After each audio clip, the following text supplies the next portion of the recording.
Defensive MVP. Well, I only have. I don't know which one I want to go with here. Uh-oh. Here we go now. The first one I put was TJ Watt.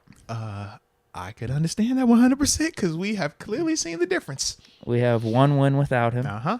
Out of how many games is it now? Was it 9 now? 8? I think it's even more than that. It might be in like we're 8-1 or something like that. 1-9-1, 1-10-1, something crazy. Without TJ Watt. Yeah. Yeah, it might even be more. It might be like 11 games. I don't know, but yeah, we have one win without him.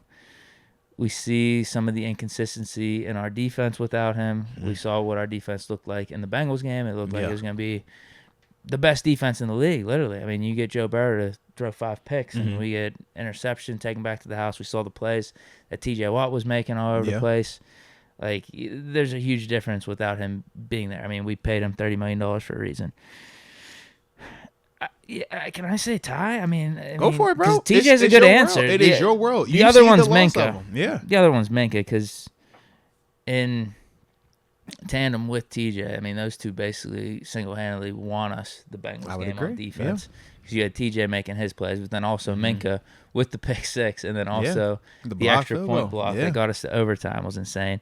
He has 3 picks on the season, so he's on pace for like 6 or 7 for the year right now.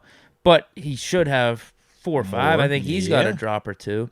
But then you see him making plays, making up for some of the stuff that happens with our front 7 when running backs get past them. And also, even just when a receiver goes over the middle, he's instilled fear in these dudes. We saw Tyreek Hill in that Dolphins game. Arms. Yeah, exactly. He's afraid to catch the ball now. Minka, he has become like just an overall complete player, an overall complete safety that we've been looking for ever since he joined the Steelers. He was an all-pro caliber then, and I think he's only improved his game since. And, yeah, I think our defense is where it is. Just it's hard to explain. Like I feel like our defense has been solid. It's just been really inconsistent. I feel like our defense has been good in a large part because of Minka's play this year. So that's why I'd have him in the MVP conversation. Turn up then, baby. Turn up. So for I'm doing tie. It's Minka and TJ. I like that, and I can respect that. That's a cop-out answer. For me, no, it's not. It's not. You good, man. For me, I have 3 names. So that's why, like, when you say it's a tie, I could understand that because I was torn myself. The 3 names for me: Miles Jack, Cam Sutton, and Minka Fitzpatrick. When I start with Miles Jack, I watch him on a play in and play out basis, bro. Top 10. Stop it. Come on, dude. My takes, man. It's holding up. But with Miles, man, the consistency, the leadership, the playmaking ability, he is as good as advertised. You talk about him being the calming force in that interior. He is that guy. He makes a ton of plays, whether it's him actually physically making the tackle or him being in position and flashing and making somebody else available to make the tackle. I watch how Robert Spillane and Devin Bush played next to him. And I watch how those 2 guys played next to Joe Schobert last year. It's night and day, man. I look at how we attack run defense-wise with Miles in there versus when we didn't have him. It's night and day. Watch him in coverage, the big hits. Like, he has that type of big-time athletic ability, big-time productivity, and it shows, and it's consistent as heck, man. So, for me, he's definitely one of those guys. Cam Sutton. Not just the fact that, that's my dog, but more importantly, it's like, man, you're playing and the productivity is there, and you're not even doing it at the position that a lot of us think fits you best, which is slot corner.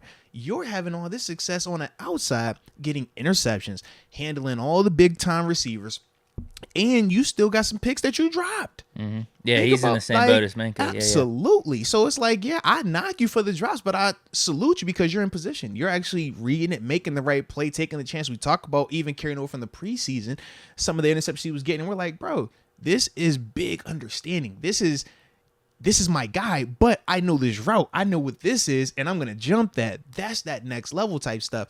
And the physicality is always there with him as well. Not in the sense of a Mike Hilton, but in the sense of a steady tackler. You don't see Cam Sutton miss a ton of tackles. Whether it's running back or, tackling a wide receiver, he is very fundamentally sound.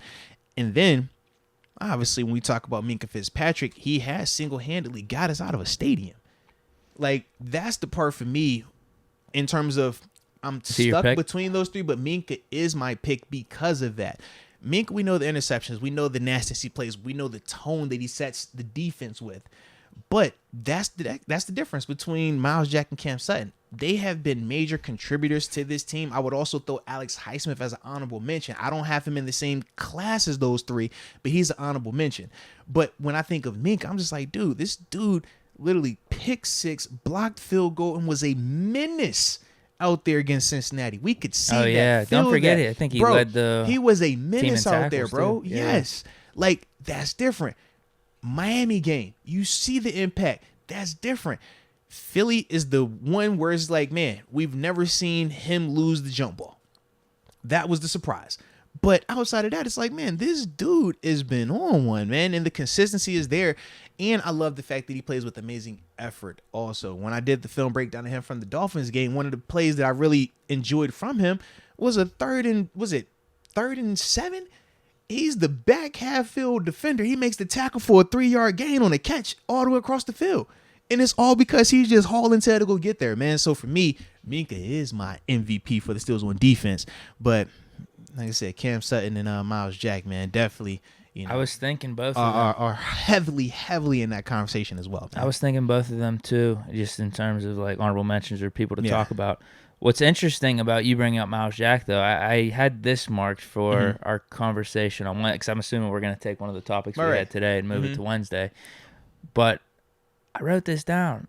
The linebacking unit, is that actually the most consistent unit on defense this year? Yeah. To me, it has been. More than the pass rush, more than the secondary. Like, when you talk about our DBs, we've seen some of the up and down with But it goes guys. to your point. Yeah. Myles Jack was the difference between last year and this year.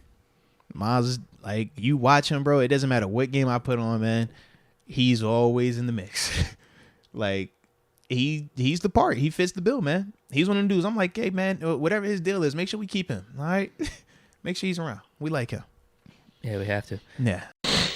Today's show is brought to you by DraftKings Sportsbook. Yes, indeed. I'm talking about the top-rated sportsbooking app in the U.S., baby. And more importantly, when you're talking about them, they are safe, they are secure, and they are reliable, just like my trusted partner in crime right here, Mr. Deke. So, when you're talking about DraftKings and you're talking about getting that opportunity to make a little money, you know, because we all want that opportunity. We all want that opportunity. We always think to ourselves, all right, parlays. We think about, you know, favorite team with that favorite team, and can I get this player and that playing, you know, doing something together all in the same game? Yeah, well, same game parlays are available to you with DraftKings Sportsbook. So we definitely love them, but more importantly, when we talk about them because we got a promo code for you. If this your first time downloading the app, well, first off, where have you been? But more importantly, make sure you use the promo code MOATS, because when you do that, and you make your first bet with a minimum of $5, you will receive $200 in draft deposit bonus money. Essentially free money to go bet with, baby. You can't beat that deal. It is awesome, but you got to use the promo code MOATS, okay? Now, Deke, anytime we get to talking about, you know, sports booking or just wagering in general, we understand that there is a line, and sometimes people cross that line. Sometimes they go from having fun to having a problem. Never want to see it get to that point. And it's one of those things that if you or someone you may know that has a gambling problem, or they might need crisis counseling, or heck, even referral services, Deke, it's a number on the screen right now. What's that number? That people could call. For the New Yorkers, it's a specific number that they could call or text. But for everybody else, the number to call is 1-800-GAMBLER.